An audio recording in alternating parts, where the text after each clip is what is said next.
On September 13th, just past noon, a maintenance worker called police after he found an unresponsive man in this house on Buffalo's Lower West Side. The officers never went inside, but they told neighbors they'd be back. They did return 8 days later after a neighbor called them again when the stench of the man's decomposing body began to permeate the neighborhood. I was shocked.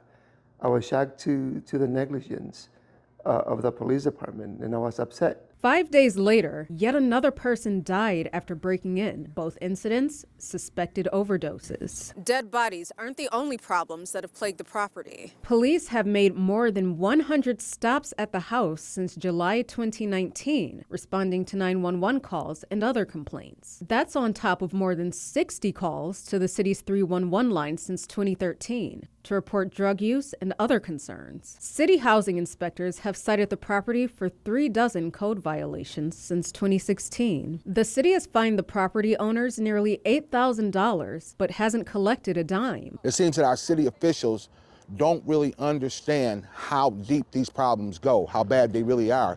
I don't know if they don't care or they just don't want to care, but this problem needs to be addressed. I've been calling and emailing Buffalo Police Commissioner Joseph Gramaglia and the mayor's office in September for comment. I never received a response. But I did talk to Niagara District Councilman David Rivera. He said the courts bear as much responsibility as the city. The city has its part in it, but I think the courts also have a great part to deal with it as well because they're the arbiters. They're the ones that make decisions. So at the end of the day, it's up to the judge to say, hey, we're going to fine you, or we're going to issue an order of demolition. In October, Housing Court Judge Patrick Carney gave the owner 60 days to make repairs and threatened demolition if he didn't. Neighbors want city leaders to own up to their inaction. The mayor needs to acknowledge what happened here.